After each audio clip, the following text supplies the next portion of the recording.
আসসালামু আলাইকুম দর্শক বন্ধুরা, সবাই কেমন আছেন? আশা করি সবাই অনেক অনেক ভালো আছেন। আপনাদের দোয়া এবং ভালোবাসায় আমিও অনেক অনেক ভালো আছি। তো দর্শক বন্ধুরা, আজকে আবার কাজ করতে যাচ্ছি। আজকে কাজ করতে যাচ্ছি ভিডিও 1 সেলিম এন্টারটেনমেন্টে। তো যেহেতু সব জায়গায় আপনারা তো জানেন যে ভিডিও করা যাবে না, এই সেই হ্যান ত্যান, কিন্তু আমার বাড়ির থেকে বা আমি ওইখানে পৌঁছানোর আগে আমার তো আর ভিডিও করা নিষেধ নাই, তাই না? আমি তো তখন তো করতেই পারি, কারণ আমার সেটা ব্যক্তিগত বিষয়। কারণ আমি বাসা থেকে যাচ্ছি, এটা আমার একান্তই ব্যক্তিগত বিষয় আর কি। এটা এটা এমনিতেই মানতেই হবে। যাই হোক, আমি বাসা থেকে বের হব এখন। আজকে সকালে যে পরিমাণ ঠান্ডা পড়ছে, প্রচুর, এত ঠান্ডা, আমি কম্বল নিছি। এটা কম্বল, এই কম্বলটা আমার আর 1 বছরের। আমার আব্বু কিনছিল, আমার আব্বুর থেকে আমি নিয়ে নিছি। এটা যেটাই আমাদের বাড়ির, যেটাই আমার পছন্দ হয় বা মনে হয় যে এটা বেশি সুন্দর, আমি ওইটা নিয়ে নিই। এটা আমার বদ অভ্যাস বলতে পারেন দর্শক। তো দর্শক, এখন আমি যাব। আমি কিভাবে যাই আজকে আপনাদের কাছে সেটাই শেয়ার করব।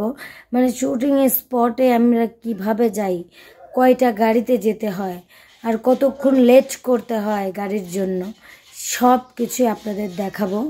দেখতে থাকুন। আর আজকে আমি বিশেষ করে করইতলা থেকে আলামিন ভাইয়ের সাথে যেতে পারি।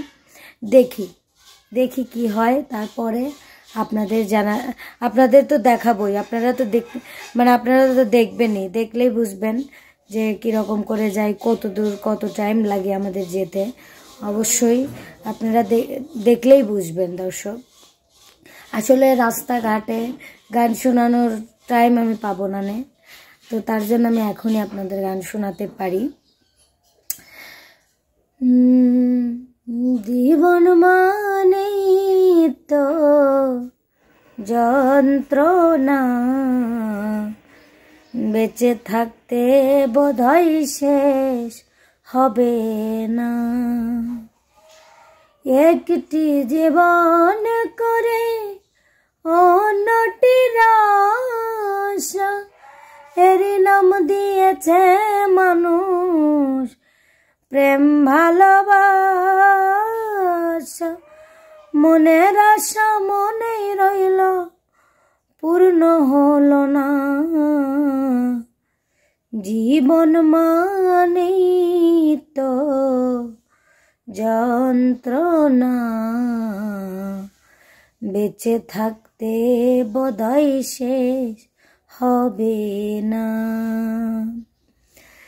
জীবনটারে দিতে গিয়ে সুখের ফাগুন বিনিময়ে পেয়েছি গো বুক ভরায় আগুন। জীবনটারে দিতে গিয়ে প্রেমের ফাগুন বিনিময়ে পেয়েছি যে বুক ভরায় আগুন। কই সালামে তিলে তিলে আর মারিও না। জীবন মানে তো যন্ত্রণা, বেঁচে থাকতে বোধহয় শেষ হবে না। এটা সত্যি কথা দর্শক। আসলে এই গানটা কিন্তু বাস্তব। প্রত্যেকটা মানুষ, যে কোনো মানুষই যে কোনো একদিক দিয়ে অবশ্যই দুঃখী থাকে, এটাই স্বাভাবিক। জীবনটা যুদ্ধ করেই জীবনটা কাটিয়ে দিতে হয়, এটাই বাস্তব। তো চলেন, এখন আমরা যাব, যেতে যেতে কথা বলবো। দর্শক, এই যে দেখেন, আমি এখন বাসা থেকে বেরোচ্ছি। যে আমার আম্মা এখন, ওকে দেখে রাখাও, বিড়ালকে, আমার মিকুকে দেখে রেখো। এখন আমি চলে যাচ্ছি। হ্যাঁ জি বলো, দাঁড়ান, কথাটা শুনে নেই আমার মার মুখের থেকে। যাই হোক দর্শক, এখন আমি চলে যাচ্ছি। আমি এই যে দেখেন, যেদিনই যাই আমার মা এখানে দাঁড়ায় থাকে, ওই যে ওই দরজার কাছে, নইলে দাঁড়ায় থাকে। আর সব সময় প্রতিটা দিনই আমার মা একটা কথাই বলে দেয় আমাকে যে কারোর সাথে ঝগড়া করো না। তার মানে আমি কত ঝগড়াটে, তাই না? যাই হোক দর্শক, আমার হচ্ছে বাসা থেকে গেলে এমনিতেই আমার মিকুর জন্য খুব টেনশন হয়, কারণ ও হচ্ছে মাঝে মাঝে ছুটে যায়। আর ও একটু হচ্ছে খ্যাপা টাইপের হয়ে গেছে। মানে অন্য জায়গা থেকে আমাদের বিড়াল আমাদের বাসায় আসে, একটা বিড়াল, বোম্বাই বিড়াল। ওই বিড়ালটাকে দেখেও প্রচণ্ড ভয় পায় আর মারামারি করে। এই মারামারি করার জন্য ওই বিড়ালটা মারে, ওই বিড়ালটা এসে মারে ওকে। সেই জন্য ওই বিড়ালটাকে দেখলে ফুলে মানে একদম রাগে, মানে রেগে যায়, এত রেগে যায়। রেগে গেলে মানে কাছে কেউ যাওয়া যায় না তখন, মানে সে আমি ছাড়া কেউ ওর কাছে এমনিতেই যেতে পারে না। কিন্তু আমার মাকে কিছু বলে না সচরাচর। কিন্তু এখন হচ্ছে ও যখন খেপা থাকে তখন তো কিছু করার নেই, তখন তো হচ্ছে ভয় করে। শুধু আমাদের বাসার সবার তা না, আমার নিজেরই ভয় লাগে। সেই জন্য আমার একটু টেনশন হয় যে কখন ছুটে যায়, কেউ ধরতে পারবে না কি না। শান্ত ছাড়া কেউ ধরতে পারে না। আর ছুটে গেলে পরে এমনিতেই বাড়ির আশেপাশ দিয়ে ঘুরে, কোনো জায়গায় যায় না। আর এখন ঠান্ডার সময় আমি ওকে সকাল সকাল বের করি না, কারণ খুব ঠান্ডা। আর ও হচ্ছে বের হওয়ার জন্য চেঁচালেই তো কিছু করার নাই, আমি বের করি না তারপরেও। তো দর্শক বন্ধুরা, এখন হচ্ছে একটু মতিঝিল বাজারের কাছে গিয়ে আমি হচ্ছে আলামিন ভাইকে ফোন দিব। আলামিন ভাইকে ফোন দেওয়ার পরে দেখি আলামিন ভাই যদি থাকে তাহলে আলামিন ভাইয়ের সাথে যাব। আর যদি আলামিন ভাই চলে যায় তাহলে একা একাই যেতে হবে। আজকে হচ্ছে আমার দুলা ভাইয়ের বাড়ির কাজ, আজকে মিরাজ ভাইয়ের ওখানে কাজ, তো ওখানেই যেতে হবে। যেহেতু আসলে একা একা এখন একা একা লাগতেছে, কারণ হচ্ছে আমি কোনো জায়গায় গেলে শান্তকে নিয়ে গেলে মানে আর কি একা একা লাগে না, মানে মনে হয় যে জোর একটা। এটা সত্যি কথাই যে আসলে বিয়ের পরে একটা মেয়ে হচ্ছে বদলে যায়, এই হয় সে, এটা সত্যি। আগে কোথায় কোথায় চলে যাইতাম একা একাই, এখন আর ওইটা হয় না। মানে এখন মনে হয় যে না, আমার হাজব্যান্ড আছে, না বলে কোথাও যাওয়া যাবে না, যেরকমই যেভাবেই হোক তাকে বলতে হবে। আর শান্ত সকালে উঠেই কাজে গেছে, আপনারা জানেন সকালেই শান্ত কাজে যায়।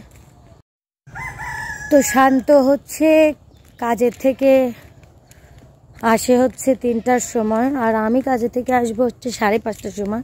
ওখান থেকে গাড়িতে আস্তে আস্তে আমার তাও হচ্ছে 7টা বেজে যাবে।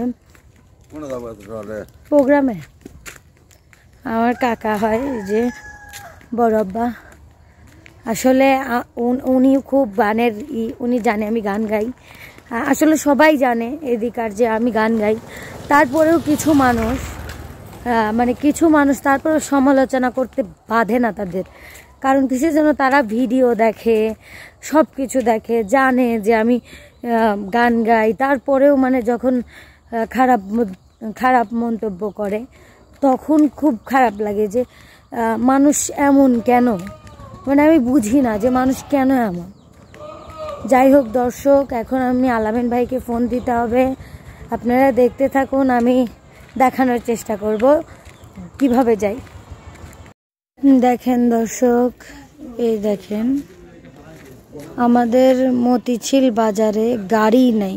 এই যেগুলো আসতেছে এগুলো হচ্ছে কাম করে যারা, তাদের গাড়ি।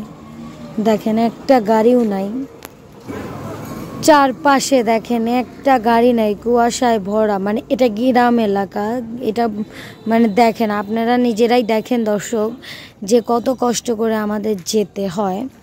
মানে বিশেষ করে আমার মানে সকালে তো গাড়িওয়ালা থাকে না, যে এটা হচ্ছে এখানে হচ্ছে গাড়িওয়ালারা থাকে। এটা হচ্ছে আমাদের হচ্ছে গোরস্থান, দেখেন আমাদের গোরস্থানটা কত সুন্দর। এই দেখেন এই দিক শুধু যাচ্ছে, আমি যাব এই সোজা। এটা হচ্ছে এদিককার গাড়ি, এই দিককার গাড়ি।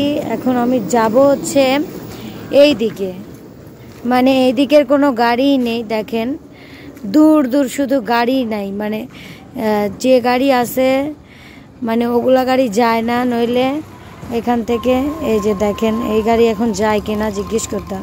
যাবেন ভাইয়া?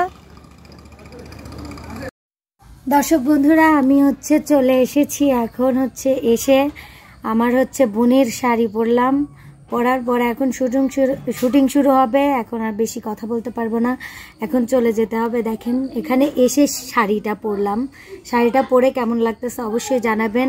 আর আজকে মানে আসলাম আলামিন ভাই আর আমি আসলে সিএনজিতে, ডাইরেক্ট সিএনজিতে আসছি, গাড়িতে শব্দে শোনা যায় না, সেই জন্য হচ্ছে ভিডিও করতে পারি নাই।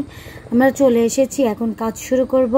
তো সবাই ভালো থাকবেন, সুস্থ থাকবেন। আর আজকের ব্লগটা কেমন লাগলো অবশ্যই জানাবেন। আল্লাহ হাফেজ।